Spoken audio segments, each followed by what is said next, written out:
Geronimo, 1829–1909, whose given name was Goyetla, sometimes spelled Goyetli, is one of the most famous figures in the history of the American Indian resistance effort.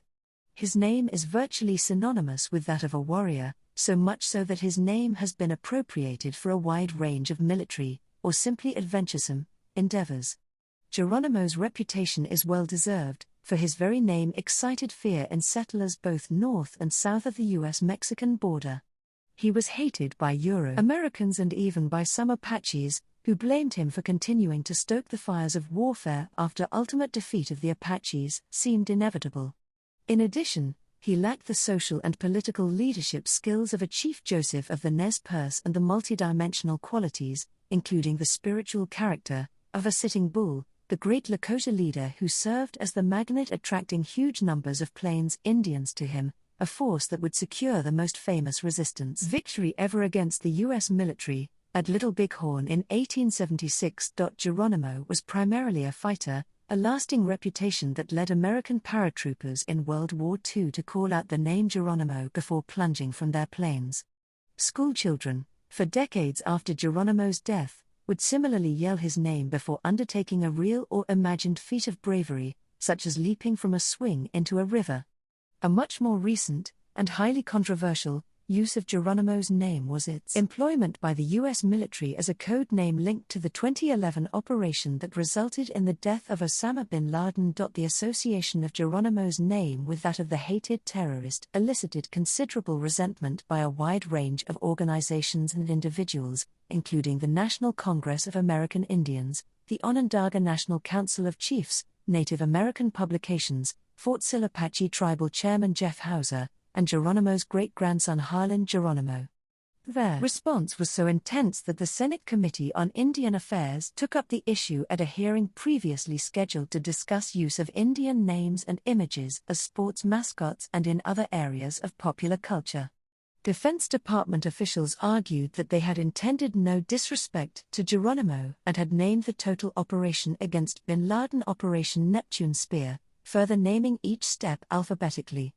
The G step involved the capture or killing of bin Laden and was coded with the Indian leader's name, an explanation that did not do much to satisfy those who had raised objections to the use of Geronimo's name. So what led Geronimo onto the path that would lead from the battlefields of Mexico and the Southwest to a raid into Pakistan? Although it would be serious oversimplification to reduce all of Geronimo's public life to one incident, certainly his life as a warrior was deeply influenced by a very personal event, an attack on an Apache camp by a Mexican general, José María Carrasco. For years, Apaches had been both trading with and fighting Mexicans. As soon as he reached adulthood, at about the age of 17, Goyetla, who was not yet known as Geronimo, was accepted as a warrior and entered into this dual relationship with Mexicans. About 2 years earlier, around 1844, Goyetla's father, Teclishim, had died of an illness, and Goyetla assumed responsibility for his mother, Juanita. Geronimo's autobiography, dictated to Stephen M. Barrett, superintendent of schools in Lawton, Oklahoma, with Asa Adklugy, a former student at the Carlisle Indian Industrial School, translating, and published in 1906, shows a son deeply committed to his mother. Shortly after becoming a warrior, Goyetla married a young Nedni Apache, Alapi, giving a herd of ponies, a substantial sum, to her father, Nopaso, for the privilege of wedding her. The price, according to his autobiography, set so high because she was a good daughter and her father perhaps wanted to keep her with him. Goyetla and Alapi had been lovers for some time, and he records in the autobiography that his greatest joy upon arriving at adulthood was that he could marry her. Goyetla took Alapi to live near his mother. His bride decorated their tipi with beads and pictures drawn on buckskin. She was a good wife, he notes, and they were happy together with their 3 children. When Goyetla crossed into Mexico again around 1850, Geronimo in his autobiography cites 1858 but is often off in his dating. He had no reason to suspect anything out of the usual. Traveling in a large group under Mangas Coloradas, the Apaches, including members of the Bedonkohe Band, to which Goyetla belonged, and the Nedni Band, both subdivisions of the Chiricahua Apaches, passed through Sonora on their way to Casas Grandes.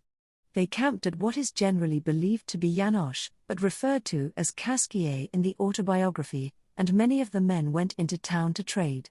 This went on for several days, each time a guard of men staying behind to protect the women, children, and supplies. One afternoon, however, as the men were returning to camp, they met some women and children fleeing from Mexican troops who had attacked the camp, killing the guards as well as many of the women and children, destroying supplies, and stealing the Apaches' ponies.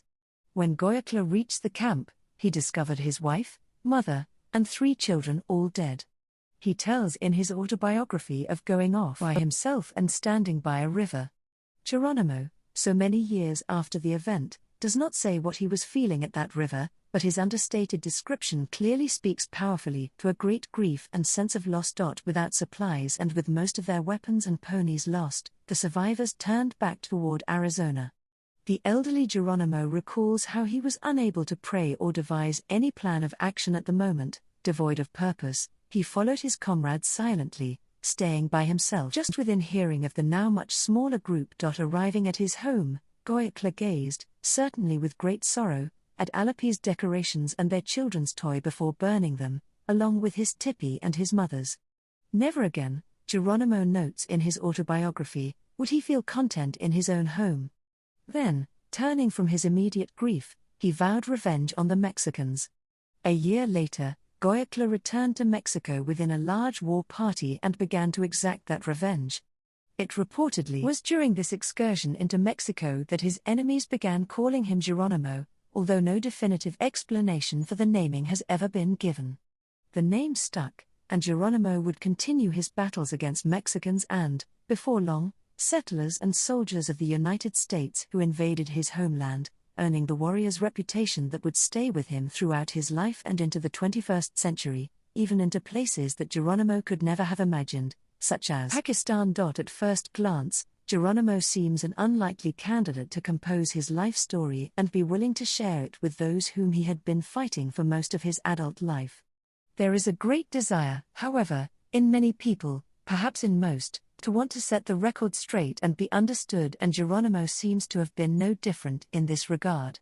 He also expressed his hope that his story might persuade the government to allow him and other Apaches to return to their native Southwest to live. In addition, Geronimo saw his autobiography as a way to make money. During his late years as a prisoner, he had learned the power of money and had taken to selling photographs, buttons, and other souvenirs. Consequently, when Barrett raised the possibility of telling his story, Geronimo insisted that he be paid for doing so. Geronimo's occasional suspicions that Superintendent Barrett may have wanted his story in order to do him harm were softened by the presence of translator Asa Ad-Kludgy, who was a son of U, also spelled Woe, a longtime Geronimo friend, ally, and cousin by marriage. Fully aware that he was hated by many and at the mercy of the government, Geronimo was politically astute as he narrated his exploits, focusing in detail on his battles with Mexicans but remaining generally reticent concerning encounters with the U.S. military. Still, the autobiography probably would never have been published without the support of President Theodore Roosevelt. Barrett's request to write Geronimo's life was rejected by the military, but an appeal to the president brought the desired permission.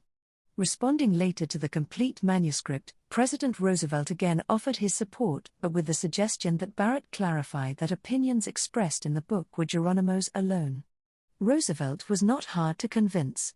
Prior to Barrett's Superscript 1's request, Roosevelt had himself made a request that Geronimo ride in his inaugural parade in March 1905, which the Apache leader did.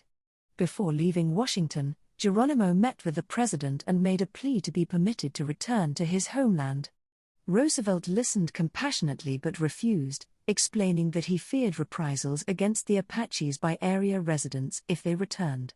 When the autobiography was published in 1906, Geronimo, still trying, and apparently believing that the president might relent, dedicated his narrative to President Roosevelt.